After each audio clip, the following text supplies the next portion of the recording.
खुलुमबाय बिथांखि ब्लग चेनेलाव नोंथांमोन बयखौबो बरायनानै लाग्रोनाय जाबाय। सरायजोफोर गिबियावनो जोङो बारग'सिब हाग्रामा महिलारिनि डायलगखौहाय खोनासंग्रोदोनि फै।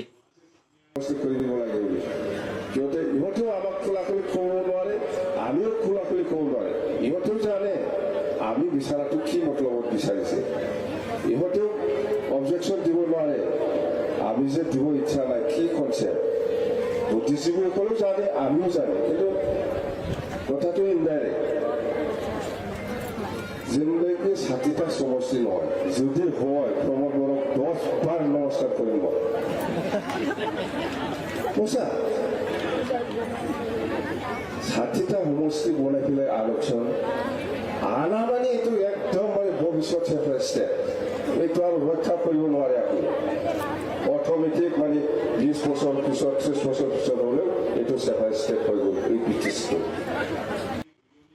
नंगौ रायजोफोर बर' हारिनि थाखाय गासै मोनथाम एकट जानानै थांबाय। बे मोनथाम एकटआवहाय आंनि नोजोरावहाय हाग्रामा महिलारिया बर' हारिनि थाखाय मोनथाम गेरेन्थि बाथ्रा बुंबाय ससियेल मिडियायावहाय।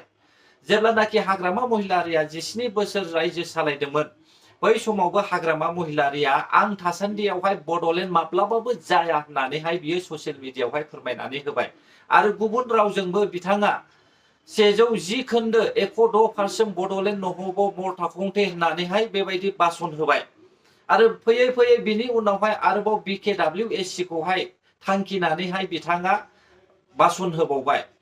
बेयावहाय सिमा बारायनाया माब्लाबाबो जाफुङा होननानैहाय हाग्रामा महिलारिया बर' हारिनि थाखाय हेंथा होबाय आरो बिनि उनावहाय जोङो खोनानो मोनबाय UPPL सरकार दानाय समावहाय बर' हारिनि थाखाय जि साख्रि मोननांगौ बे साख्रिखौबो बिथाङा केस होनानै दोनबाय आरो बिनि उनाव जोङो दायो खोनानो मोनबाय रायजोफोर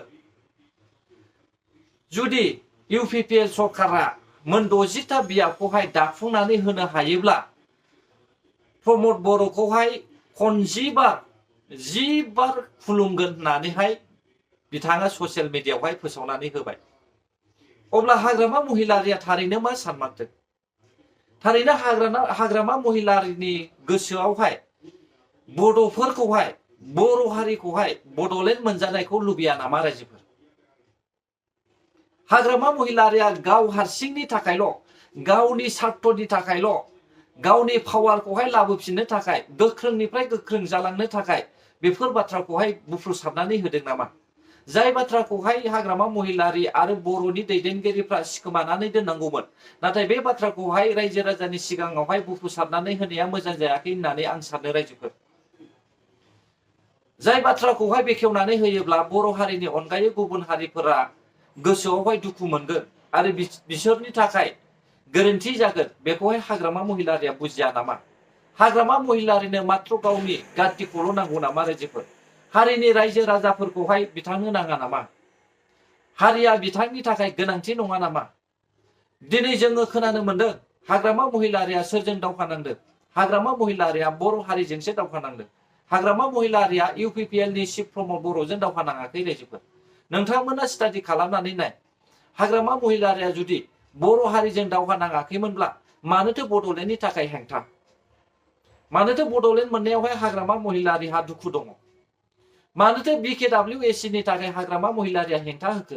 मानोथो सानजाहा सिमा बारायनायनि थाखाय हाग्रामा महिलारिया हेंथा होखो? मानोथो हाग्रामा महिलारिया आं थासान्दियाव बड'लेण्ड जाया होननानै बुंखो? बे गासैबो हाग्रामा महिलारिया रायजो राजानि थाखायसो दावहा नांदों रायजोफोर। हाग्रामा महिलारिनि थांखिया जाहैबाय गाव हारसिंनो रायजो सालायनानै गावनो राजा जानाय, गावनि उदैया देरनाय, गावनि धोन सम्पत्तिखौहाय आरजिनानै लानो हानाय बिथांनि मेन थांखि।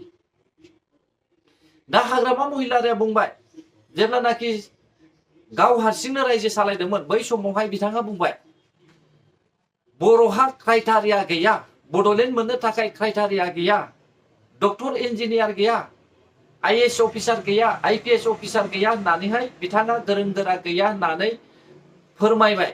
गावनि खुगाजोंनो बिथाङा ससियेल मिडियायाव फोसावनानै होबाय। अब्लालाय मानोथो नोंथाङा IAS अफिसार IPS अफिसार जानो थाखाय लामा दिन्थिनानै होआखै? दिनै UPPL सरकारा सरकार दानायनिफ्राय लानानै गोबांथार बिथांखि मावगासिनो दङ आरो फरायनायनि बिथांखियावबो बिसोरो आईएएस अफिसार जानो थाखाय आईपीएस अफिसार जानो थाखाय डक्टर इन्जिनियार जानो थाखाय एपीएससी यूपीएससी एग्जामखौहाय लानो थाखाय दिल्ली बायदि जायगायावहाय सुपार 50नि बिथांखिनि गेजेरजोंहाय फाथायहरगासिनो दङ। दिनै बेफोरबायदि थांखिखौ हाग्रामा महिलारिया मावोमोनब्ला निश्चय जोंनि बर' हारिनि गेजेरावबो दासिमहालागै जौगानाया जानानै फैसिगौमोन। एक नाम्बारावनो जाहैबाय हाग्रामा महिलारिहा बर' हारिनि थाखाय बड'लेण्ड मोननायनि हास्थायनाय गैया। 2 नाम्बाराव हाग्रामा महिलारिया बर' हारिखौहाय जौगाजानो लुबैया। 3 नाम्बाराव हाग्रामा महिलारिया बर' हारिनि थाखाय दाङाबाजिखौहाय मोजां मोनो। 4 नम्बराव हाग्रामा महिलारिया लोंग्लुं जाग्लुंनि थाखाय इन्टारेस्ट। बे गासैबो हाग्रामा महिलारिनि गोसोआव हाबनानै दङ रायजोफोर। बेनिखायनो हाग्रामा महिलारिया दिनै गाबोन रांजों बायनानै सासे सानै लिडार्सफोरखौहाय गावनि आथिङावहाय बोबोगासिनो दङ। नाथाय जाय लिडार्सफ्रा बुजिना आरो जाय लिडार्सफ्रा गियानि बिथांमोना माब्लाबाबो हाग्रामा महिलारिजों सापर्ट खालामाखै। नोंथां जोङो नुनो मोनदों सामुएल मुसाहारिया हाग्रामा महिलारिजों थाफाफिनदों। मानोना सामुएल मुसाहारिया गुबुन पार्टियावहाय सुबिदा मोनाखै। हाग्रामा महिलारिजोंहाय जेरैबायदि मावनानैहाय बियो जाख्ल'नो हादोंमोन बेबायदि गुबुन पार्टियाव जाख्ल'नो हायाखै। बेनिखायनो बिथाङा हाग्रामा महिलारिजोंनो फैफिनदों। आरो जोङो फारसेथिं नुनो मोनदों कास्टम बसुमतारिया बिटिआरनिबो नङा, चिरांनिबो नङा, क'क्राझारनिबो नङा, उदालगुरिनिबो नङा, बाक्सानिबो नङा। कास्टम बसुमतारिया सासे गलाघाटनि। कास्टम बसुमतारिया बर' रायजो राजानि थाखाय जोंबाय थानाय अरावहाय गिहु लुनानै होग्रा। कास्टम बसुमतारिया हाग्रामा महिलारिनि जानानै इउपिपिएलनि हेंथा अर सावनानै होग्रा सासे डायनामिक। कास्टम बसुमतारिया बर'आ जुदि माबा मोनसे अलखद जायोब्ला गावनि जायगायावहाय गलाघाटआव खारनानै थाहैगोन। रायजो राजाया बेखौ बुजिदोंना? दिनै हाग्रामा महिलारिया प्रमद बर' सरकारखौहाय 10 बार खुलुमगोन होनदों। नाथाय बे खुलुमगोना गोजाननि खोथा। नाथाय जुदि 60टा बियाबा दाफुंजायोब्ला जोंनि बर' हारिनि थाखाय बड'लेण्ड मोननायनि मोनसे सुबिदा दङ। आरो जुदि बेयो बड'लेण्डआ जायोब्ला हाग्रामा महिलारिखौहाय इउपिपिएल सरकारा मान बावनायजों लोगोसे सनमान होगोन। मानो होनब्ला हाग्रामा महिलारिया बिटिआर एकर्डनि सासे सिगनेटरि।